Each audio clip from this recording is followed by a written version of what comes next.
ये फ्रेंड्स अस्सलाम वालेकुम। रेसिपी करिस किचन में खुशामदीद। ईद की दावत हो और ऐसा ना हो कि पहले दिन दूसरे दिन आप जो है बनाएं नमकीन गोश्त।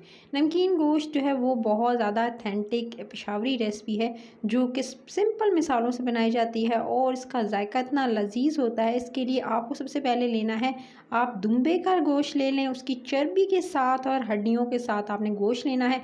ये देख सकते हैं बड़े बड़े पीसीस में मैंने इसको कट कर लिया है और इसके बाद इसको चर्बी वाले पीसेस आपने ज़रूर इसके अंदर रखने हैं ताकि इसके अंदर ऑयल या घी का इस्तेमाल कम से कम किया जा सके। इसी फैट के अंदर आपने इसको बनाना है जो कि इतना लजीज बनेगा कि आप हैरान रह जाएंगे। इसमें ज़्यादा मिसाले नहीं शामिल करने हैं। तो बिस्मिल्लाहिर्रहमानिर्रहीम, अस्सलाम वालेकुम। इस रेसिपी के लिए सबसे पहले आपने लिया मटन का गोश्त या आप दुम्बे का गोश्त ले सकते हैं। वो वाला गोश्त लीजिएगा जिसके अंदर फैट यानी चर्बी हो। मटन के गोश्त की मिकदार में आपके साथ शेयर कर देती हूँ। मैंने जो लिया है वो तकरीबन मैंने लिया है 1 kg। 1 kg के हिसाब से आपको बताऊंगी कि आपने चर्बी के साथ आपने लेना है इतने गोश्त और इसको आप सिंपल जो है किसी बड़े पतीले में डाल लीजिएगा। उसके साथ ही आपने कट कर लेने टमाटर। अच्छा, टमाटर जो है तकरीबन मैंने लिए थे 3 से 4 टमाटर लीजिएगा और उसको हाफ़ कर लेना है आपने ताकि जो है वो ईज़िली जो है वो इसके अंदर जिसका रस जा सके और ईज़िली जो है वो गल सके। उसके बाद आपने इसके अंदर शामिल कर देना है प्याज। अच्छा, 2 दरमियाने साइज़ के प्याज लीजिएगा, उसको काट कर आपने इसके अंदर शामिल कर देना है। नहीं काटना चाहते तो साबित भी इस्तेमाल कर सकते हैं। उसका रस भी इसके अंदर बिल्कुल जब पकेगा तो इसको टाइम ज़्यादा नहीं लगेगा और आपका प्याज भी गल जाएगा। फिर अदरक लहसुन का पेस्ट 1 टेबलस्पून आपने भरकर डालना है।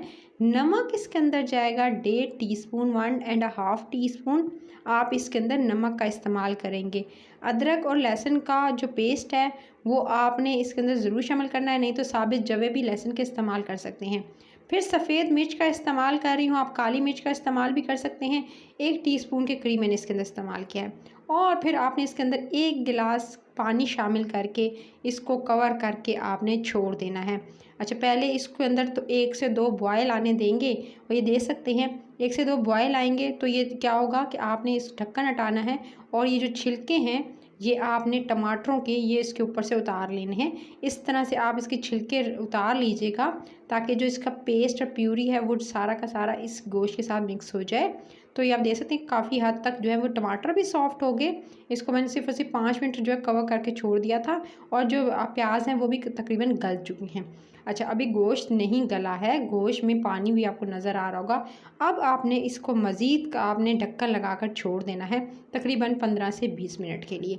15 से 20 मिनट के बाद ये देख सकते हैं बिल्कुल एकदम इसका पेस्ट सा बन चुका है और अच्छे से इसकी यखनी भी आपको नज़र आ रही होगी। अभी इसी स्टेज पर अब आपने इसके अंदर शामिल करना है सिर्फ और सिर्फ 1 टेबलस्पून घी का इस्तेमाल करेंगे। और आप चाहें अगर तो बहुत ज़्यादा फ़ैट वाला अगर आप गोश्त यूज़ कर रहे हैं तो फिर तो घी डालने की ज़रूरत नहीं है, ना ऑयल डालने की ज़रूरत है। लेकिन अगर नहीं कर रहे तो अगर आपको लग रहा है कम है यानी इसके अंदर चर्बी वगैरह तो फिर आप इस्तेमाल कर सकते हैं। उसके बाद ये देखिए मैंने इसकी अच्छे से भुनाई की और भूनते हुए इसको तकरीबन मुझे गुजर चुके थे 4 से 5 मिनट और पानी हो चुका है ड्राई।